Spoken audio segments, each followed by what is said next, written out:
Bonjour à tous et bienvenue dans le bazar de Tsubasa Serradunga, une vidéo un peu différente. Ça fait très longtemps que je voulais faire ce type de vidéo, peut-être il y a 2 ans même, pour vous dire, pour parler un petit peu du jeu et des choses qui pourraient être améliorées, parce que c'est vrai que souvent je critique le jeu, pas le seul. Il est très critiquable sur plein d'aspects. Il y a des points forts, j'en parlerai aussi dans quelques temps. Il a des gros points forts ce jeu, il a vraiment apporté à la licence Captain Tsubasa et à la commu, mais il a toujours eu des gros défauts, bon, la RNG notamment, et principalement je dirais même, mais surtout il n'y a pas eu beaucoup d'évolution dans le gameplay je trouve. C'est un gameplay qui est hérité des jeux NES et Super NES, donc qui ont 30 ans, avec des choses en moins. Alors, ils ont rajouté un petit peu des trucs aussi entre-temps, mais il y a quand même des choses en moins. Au départ, le jeu sort, il est même pas au niveau du gameplay d'il y a 30 ans, c'est dommage. Il n'y a pas les duels avec les gardiens, vous pouvez avancer, vous coller au gardien et l'allumer. C'est pas normal. Normalement, les gardiens devraient avoir une stat de duel, vous foncez dessus si vous rentrez dans la surface, et là, il y aurait un duel avec donc un autre fonctionnement que simplement le tir et l'arrêt. Bon, c'est dommage, bref. Il n'y a pas aussi le fait de refuser les duels, par exemple. J'en parlerai dans une autre vidéo. Dans EA Tactical Football, hein, il y a eu la bêta il y a quelques mois, on peut, comme dans les anciens jeux, Club Lamy, on peut refuser un duel pour pas s'épuiser pour rien. On ne peut pas dans Captain Tsubasa Dream Team. Et donc là, le but, c'est de proposer des choses. Alors, ça n'arrivera plus, le jeu est sur la fin, on va pas se voiler la face. Le jeu est sur la fin, c'est une lente déchéance du jeu. Alors, il va tenir encore peut-être 2 ans sans problème, je pense, hein, parce que tant qu'il y aura des gros cash players, des baleines, le jeu sera rentable. Et tant qu'il sera rentable, ils vont pas le fermer. Mais voilà, en PvP, il y a vraiment très peu de monde aujourd'hui. Il y a très peu de gens maintenant qui jouent vraiment sérieusement au jeu. La plupart des gens, soit ils ont arrêté, soit ils jouent en casu. Voilà, vraiment, de temps en temps, ils font vite fait leur mission en 15 minutes et ça s'arrête là. Et ils sont plus trop sur les serveurs Discord, ils sont plus trop sur Twitter et autres.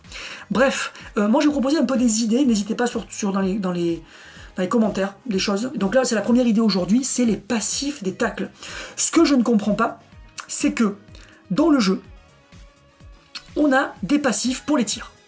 D'accord, prenons l'exemple d'un... on va prendre l'exemple d'un Yuga, tout simplement. Voilà, parce qu'il y a un très bon exemple. Il a ce tir-là, qui est... Vous voyez, il y a deux passifs, même deux effets spéciaux. Vous avez... Il peut éjecter des joueurs, il perd pas de puissance malgré la distance. Donc, sur les tirs, vous pouvez éjecter de 1 à 5 joueurs. C'est ça les possibilités dans le jeu. Vous pouvez ne pas perdre de puissance selon la distance et ne pas perdre de puissance selon l'angle. Voilà les possibilités. Donc il y a des passifs qui rajoutent un petit plus et qui rendent et qui rappellent le manga. Voilà, qui rappellent une spécificité du manga. Par exemple, je vous dirais le Flying Drive Shoot, il ne prend pas en compte l'angle. Même si vous êtes en angle très fermé, comme c'est un tir à effet et qui est donc courbé, ben, c'est pas gênant. Donc ça c'est bien, c'est fidèle au manga. Donc moi je trouve ça très bien qu'ils aient fait ça pour les tirs. Le problème, c'est que ils ont fait ça aussi pour les passes d'ailleurs. Allez, on va le voir. Alors, il n'y en a pas 50 000 hein, de passes qui ont ce truc-là, mais vous avez les Matsuyama. Les Matsuyama qui ont ça, qui ont la passe de leg, qui est une passe longue distance. Voilà, donc en passe, vous n'avez pas 50 passifs, vous avez la passe longue distance. Voilà, perd pas d'élan sur la distance, très utile. Ils auraient par exemple pu faire une passe qui éjecte. Par exemple, il y a des fois Levin, il fait une passe en Levin shoot, il fait une sorte de Levin pass avec l'effet rotatif. Si vous mettez sur la trajectoire de cette passe-là, vous en prenez plein la gueule. Donc cette passe-là devrait éjecter, et donc elle devrait être beaucoup plus difficile à intercepter. Hein, je sais pas si on l'a d'ailleurs cette Levin pass dans le... Oui, on l'a. J'hésitais. On l'a si on va Emo, Suède. Même en SR peut-être, voilà, par exemple, je crois que c'est lui qui l'a en B par exemple, là je prends juste la B, la passe à la Levin, voilà, la passe à la Levin, adaptée du Levin shoot, donc il donne cette rotation, donc cette passe là, qui existe en d'autres versions, il n'y a pas que la B, hein, mais cette passe là devrait éjecter l'adversaire, donc un auto-intercepteur se jetterait comme ça au milieu. Bon, souvent l'auto-intercepteur récupère les ballons, mais là il se ferait envoyer valser parce que la passe éjecte. Je trouve ça dommage que Club n'ait pas été plus inspiré. Alors le but des vidéos c'est les tacles, hein, je vous l'ai dit, mais je fais une petite parenthèse sur les passes, qui ont des passifs certes, mais vous voyez, il y a un manque de créativité de Club, et même de logique par rapport au manga. Pourquoi les tirs peuvent éjecter et pas certaines passes qui devraient pouvoir éjecter? C'est pas normal. Et donc le vrai problème, c'est les tacles. aucun tacle n'a de passif. Alors en plus les tacles qu'ils ont de particulier, et ça vous ne l'avez pas dans le jeu, peut-être vous ne le savez pas, mais il y a un taux de faute. C'est-à-dire que certains tacles font plus faute que d'autres. Si vous prenez les tacles d'un Bunak, voilà, le tacle Muay Thai, comme c'est un tacle très agressif, il a beaucoup de chances de faire faute. Je ne sais plus si c'est 7 ou 10%. Alors qu'un tacle de base a en général 3% de chances de faire faute. Donc de 2 ou 3 fois plus, c'est énorme. Donc ça c'est à prendre en compte, mais dommage ça apparaît pas, on le sait grâce au site Tsubasa IM qui a accès aux données du jeu. Et donc on sait qu'il y a les pourcentages, hein, pour aller voir sur le site. Mais ce qui est, donc ça c'est quand même particulier, puis vous avez aussi des tacles qui n'ont aucune chance de faire de faute, parce qu'ils sont faits en toute subtilité, voilà, sans être agressif. Mais ce que je trouve dommage, c'est qu'il n'y ait pas de tacle qui éjecte, qu'il n'y ait pas de tacle qui... moi, c'est pour ça que je prends l'exemple de Bunak. Pour moi, le tacle Muay Thai, ou le tacle donc c'est un coup c'est un low kick, hein, enfin un middle kick, un coup dans la poitrine, ce tacle là en fait, hein, bon, il prend le ballon et le joueur, bon, donc il fait faute. Et on sait que dans le manga, il y a, alors je vous mets la page, il y a un moment où Bunak il sait que si Tsubasa arrive à le dribbler, derrière c'est but.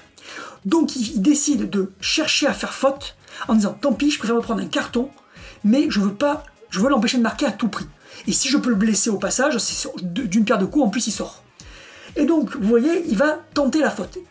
Et moi je pense que ce qu'ils auraient pu faire, par exemple, hein, pour l'exemple d'un tacle de Bunak, alors est-ce que c'est le tacle Muay Thai ou ça aurait pu être un autre tacle, il y avait le tacle Muay Thai, ok, qu'il faut au début du match, et après il y aurait eu ce tacle là où il se fait dribbler, où il y aurait une cinématique, presque où il y aurait la cinématique où il se fait dribbler, et après il met le coup de manchette, là, hein, le coup de la corde à linge, presque on pourrait dire. Alors après il a eu ce tacle là, le tacle percutant, ça aurait pu être lui par exemple, là, qui est farmable. Moi ce que j'aurais mis là, comme effet spécial, j'aurais mis que si le duel est perdu par Bunak, 50% de chance de faire faute. Alors peut-être que ça nous on dire c'est quoi le concept, hein, c'est quoi, c'est débile, mais c'est en fait c'est vraiment l'anti-jeu.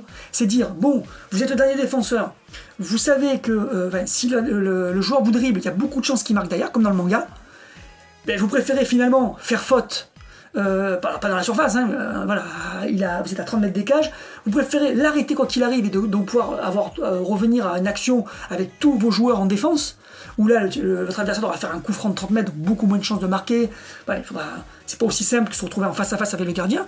Donc non seulement ça serait intéressant comme mécanisme original, mais en plus ça serait fidèle au manga.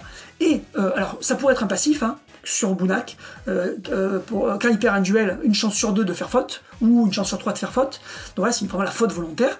Après, Bunak prendrait plus de cartons, mais bon, c'est bien dans le style du personnage. Mais moi, j'aurais bien mis ça en passif sur certains tacles. Je trouve que ça aurait été cool. Certains tacles auraient eu, donc pas forcément que Bunak, ça pourrait être Jito aussi, qui a un jeu extrêmement rugueux. Certains tacles auraient eu ce pourcentage de chance de faire faute en cas de duel perdu. Voilà mon idée de passif pour les tacles. Voilà. Après, si vous en avez d'autres, n'hésitez pas. Ça aurait pu être aussi éjecte, hein, parce que, excusez-moi, mais le tacle Muay Thai devrait éjecter. Donc ça ferait comme les tirs, ça veut dire que ça vous donnerait un petit boost de force. Il y aurait la puissance, voilà, 455, mais en plus, vous pourriez éjecter. Voilà, c'est un calcul qui est pris dans le jeu comme les tirs. Donc il y aurait aussi ce calcul d'éjection qui fait que vous pouvez envoyer valser votre adversaire. Alors après, si on poussait très loin le concept, ça aurait été sympa de pouvoir blesser. Il n'y a pas les blessures dans le jeu, mais ça aurait été hyper sympa d'avoir des tacles ou des joueurs qui blessent et qui font voilà, qu'un joueur petite blessure, 5% de stats en moins. Grosse blessure, 20% blessure importante, 20% de stats en moins. Et la blessure où le joueur doit carrément sortir.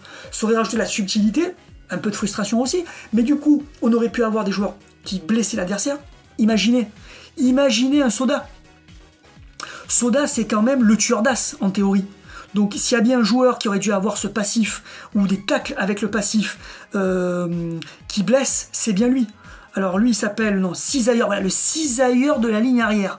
Voilà, le mec qui est là pour faire mal. Donc, il est là, il blesse l'adversaire. Donc, début de match, il arrive, imaginez, il blesse le meilleur attaquant de notre adversaire, qui sort.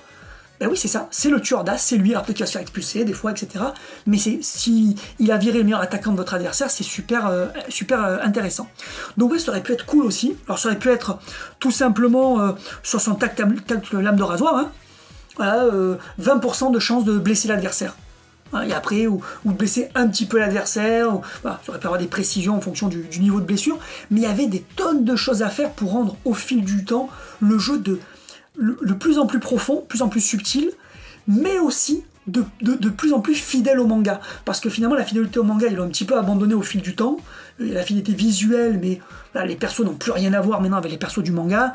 Les rapports de force, vous avez des Kishida avec des interceptions à 490, ça n'a aucun sens, alors qu'avant, au moins, la puissance des techniques spéciales était toujours en rapport du manga. Les stats, non. Des fois, vous avez des stats qui n'étaient pas par rapport au manga, mais les techniques par exemple, les Natureza avaient des techniques plus puissantes que des Sorinashi. Et les Sorinashi avaient des tirs et des drills peu puissants. Avant, c'était logique. Bon, ça, on l'a même plus. Donc voilà, on aurait pu avoir ça, le concept de blessure, qui aurait pu être super intéressant. Et du coup, on aurait pu avoir des joueurs protégés contre la blessure. Des attaquants avaient marqué impossible à blesser. Ou taux de blessure divisé par 3. Bon, ça aurait pu être cool d'avoir des joueurs justement comme ça qui sont particulièrement résistants parce que je sais pas moi, je sais pas qui ça, enfin des puissants, des attaquants puissants comme un Achilleus Romano. Voilà, par exemple, prenons le cas de Achilleus Romano, oui, que je n'ai même pas monté. Il n'y a plus de respect d'Achilleus Romano. Bon, voilà, il est censé être hyper athlétique, il fait de la lutte ou je sais plus quoi. Bon, il est hyper balèze, on dit que c'est la réincarnation d'Achille, etc. Mais lui, il aurait pu ne peut pas être blessé. Ça aurait pu être un passif super intéressant. Voilà quelques idées sur les tacles. Vous me direz ce que vous en pensez. Et puis, moi, je vous donne rendez-vous. Je ferai pareil pour les interceptions, les contres, parce que ces techniques-là auraient pu aussi avoir, ou pour des mécaniques de jeu que j'aurais aimé voir développer et qui n'y sont pas. Voilà. Et n'hésitez pas aussi dans les commentaires. Si après, s'il y a une super idée dans les commentaires, avec plaisir, je ferai une vidéo pour en parler. Et bien sûr, je vous citerai. Je citerai la personne qui a eu cette idée. Allez, pensez à vous abonner, mettre un pouce vers le haut. Et moi, je vous dis à bientôt. Bye.